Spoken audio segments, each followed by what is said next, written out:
వసుదేవసుతం దేవం కంసచాణూరమర్దనం దేవకీ పరమానందం కృష్ణం వందే జగద్గురుం. ద్వాపరయుగంలో శ్రీకృష్ణ పరమాత్మను ధర్మరాజు ఇలా అడిగాడు, వాసుదేవ, జ్యేష్ఠ కృష్ణ పక్ష ఏకాదశి యొక్క పేరు ఏమిటి? నా యందు దయ ఉంచి ఆ వ్రత విధానం, ఆ వ్రతం యొక్క పేరు చెప్పమనగా చాలా ఆనందపడ్డ ధర్మరాజు ఇలా పలికాడు, రాజులలో శ్రేష్ఠుడు అయిన ఓ ధర్మరాజా, మరి ఈ యొక్క జ్యేష్ఠ కృష్ణపక్ష ఏకాదశికి యోగిని అని పేరు. అంటే సంసార సాగరంలో మునిగి తేలుతున్న మానవులకు ఇది సనాతనమైన నౌక. ఈ ఒడ్డు నుంచి ఆ ఒడ్డు, ఇదేంటి సంసార సాగరం ఘోరం దత్తుమిచ్చతియో నర గీతానావ సమాసాధ్యం. కృష్ణ పరమాత్మ చరిత్రలో కూడా మనకి ద్వాపరయుగంలో 2 గానాలు చేశాడు ఆయన. చిన్నప్పుడు వేణుగానం, మరి వయస్సు మళ్ళాక కురుక్షేత్ర సంగ్రామంలో గీతాగానం. కనుక ఈ వ్రతం యొక్క ఏంటి దీనికి పెద్ద పెద్ద పెద్ద పాపాలు కూడా పోగొడుతుంది. దీనికి సంబంధించినటువంటి ఆసక్తికరమైన కథ ఒకటి ఉంది. అలకాపురి అనగానే మీకు గుర్తురావాలి, కుబేరుడు యొక్క రాజధాని. అక్కడ రాజాధిరాజైన కుబేరుడు ఉన్నాడు. ఆయన గొప్ప శివభక్తుడు. ఆయనకి హేమమాలి అనే యక్షుడైన ఒక సేవకుడు ఉన్నాడు. ఈయన కూడా యక్ష జాతికి చెందినవాడే కుబేరుడు. వాడు రోజు ఏం చేసేవాడంటే శివపూజకు పూలమాలలు తెచ్చేవాడు. ఎక్కడి నుంచి? మానస సరోవరం నుంచి. కనుక ఈ సేవకుడు హేమమాలి భార్య పేరు విశాలక్ష్మి. అయితే వీడికి భార్య యందు విపరీతమైన కామపాస్యం వల్ల బద్ధుడై ఆ భార్య యందు ఆసక్తి ఎక్కువ. ఏ పని చేసినా, చూసినా, కూర్చున్నా, పడుకున్నా ఆవిడే గుర్తుకొస్తూ ఉంటుంది. ఒకరోజు ఏమైందంటే మానస సరోవరం నుండి పూలు తెచ్చి ఇంట్లో ఉండిపోయాడు.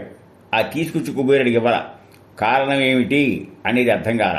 అప్పుడు కుబేరుడు శివపూజ సమయమైపోతోంది. మధ్యాహ్నం వరకు వేచి ఉన్నటువంటి కుబేరుడు హేమమాలి ఇంకా రాలేదేమని ఎదురు చూశాడు. పూజా సమయం మించిపోతోంది. బాగా కోపం వచ్చింది కుబేరుడికి. ఇంకొక సేవకుడిని పిలిచి, ఏమయ్యా దురాత్ముడైన హేమమాలి ఎందుకు ఇంకా రాలేదని ప్రశ్నించాడు. యక్షుడు అతనేం చెప్పాడంటే, రాజా, మీకు తెలిసిన విషయమే కదా, వాడు తన భార్య యందు అనురాగంతో ఇంటిలోనే ఉండి శృంగారంలో మునిగి ఉన్నాడన్నాడు. ఆ మాటలు విని కుబేరుడు హేమమాలిని పిలిపించాడు.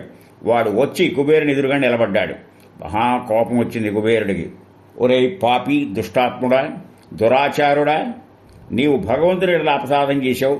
అందువల్ల నీకు కుష్ఠిరోగోయి నీకు భార్య వియోగంతో ఈ స్థానాన్ని వదిలి వేరొక చోటుకు వెళ్ళిపోతామని చెప్పాడు. కుబేరుని శాప ప్రభావం వల్ల వాడికి తక్షణమే శరీరమంతా కుష్ఠు వ్యాధి వ్యాపించింది. ఇది ఎట్లా? అయితే శివపూజ చేయకపోయినా శివపూజకు తాలిగిన కైంకర్యం పూలు అందించాడు గనక ఆ మహిమ వలన వాడికి స్మరణ మాత్రం పోలేదు, అంటే జ్ఞాపక శక్తి పోలేదు. తదనంతరం వాడేం చేశాడు? ఆ బాధ పడుతూనే మేరు పర్వత శిఖరానికి పోయాడు. అక్కడ వాడి అదృష్టం కొద్దీ మార్కండేయ మహాముని యొక్క దర్శనం కలిగింది. ఆ ముని పాదాలపై పడి ప్రణామం చేశాడు. మార్కండేయ మహర్షి భయంతో కంపించుతున్న హేమమాలినితో, ఏమిటి నీ స్థితి? ఈ శరీరమంతా ఇంత ఇబ్బందికరంగా ఎలా మారింది? ఈ భరించరైన దుర్భరమైన ఈ రోగం నీకు ఎలా వచ్చిందని ప్రశ్నించాడు. దానికి సమాధానంగా హేమమాలి, మునివర్య, నేను కుబేరుని యొక్క అనుచరులను. ప్రతిరోజు మానస సరోవరం నుండి పూలు తెచ్చి శివపూజకు కుబేరుడికి ఇచ్చేవాడిని. కానీ ఒక రోజున నా దురదృష్టం కొద్దీ భార్య యొక్క మోహం వలన నాకు కాలం తెలియలే. అంతటా రాజాధిరాజైన కుబేరుడు కోపగించాడు, నాకు శాపం ఇచ్చాడు. అప్పటి నుండి నేను నా భార్య పిల్లలకి దూరమై ఈ రోగంతో తిరుగుతున్నాను. నేను అర్థం చేసుకున్నాను, మీరు చాలా కరుణామాత్రులు. మునులు ఎల్లప్పుడూ పరోపకారం కోసమే వాళ్ళ జీవితాలను ఇచ్చేస్తారు కనుక నాకు వెంటనే ఈ బాధ నుంచి విముక్తయ్యే తరుణోపాయం ఉపదేశించమని పలికాడు. మార్కండేయుడు ఇలా చెప్పగానే, సరే మార్కండేయుడు అన్నాడు, నువ్వు నిజం పలికావు. నీకు కళ్యాణప్రదమైన ఒక వ్రతాన్ని ఉపదేశిస్తాను. నీవు జ్యేష్ఠ కృష్ణ ఏకాదశి నాడు, అంటే ఈరోజు మనకి 21 జూన్ శనివారం అయింది. ఆ రోజున విధిపూర్వకముగా విధి విధానముగా ఏకాదశి వ్రతం చేయాలంటే దశమి రోజు రాత్రే నుంచి ఉపవాసం ఉండాలి. ఏకాదశి అంతా ఉపవాసం ఉండాలి. ఉపవాసానికి ఈనాడు 2 అర్థాలు చెప్తారు. చేరువుగా భగవంతుడి యొక్క చింతనతో, భగవంతుడి యొక్క జాగారంతో ఉండటం ఒకటి. మనకి శారీరక స్థితిని బట్టి చక్కగా ఉండాలి. ఇంతకుముందే నేను నిర్జల ఏకాదశి గురించి చెప్పాను. నీళ్లు కూడా ముట్టకుండా ఉండే ఏకాదశులు ఉంటాయి.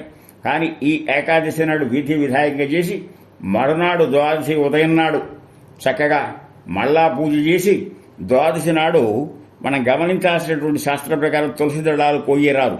తులసి దళాలను కొస్తే విష్ణువును సంహరించినంత పాపం అని చెప్పి శాస్త్రాలు చెప్తున్నాయి కనుక ఏకాదశి నాడే మనం తులసి దళాలు ఉంచుకుని ఆ తులసి తీర్థం తీసుకున్నా ఉండలేని వాళ్ళు ఈ రకంగా చేసుకోవచ్చు.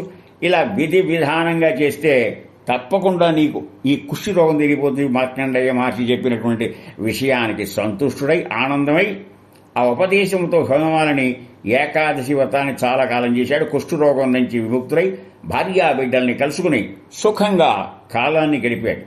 నృపశ్రేష్ఠ, ఓ ధర్మరాజా, ఈ యోగిని వ్రతం ఎటువంటి పుణ్యాన్ని కలుగజేయనగా 28 మంది బ్రాహ్మణులకు ఏ కాలమును భోజనం పెట్టితే ఏ విధమైన పుణ్యం లభిస్తుందో అటువంటి పుణ్యం లభిస్తుంది.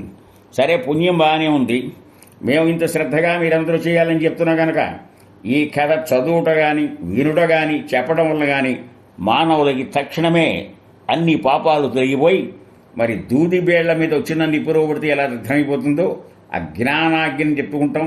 ఆ పాపము పటాపంచి లేపుతుంది, దాంట్లో సందేహం లేదు. కనుక మనకి ఈ ఏకాదశి అనేది కేవలం వ్రతం పూజే కాకుండా శరీరంలో కూడా ఆరోగ్యకరంగా ఉంచేటువంటి మన పెద్దవాళ్ళు ఏర్పాటు చేసేటటువంటి వ్రత విధానం.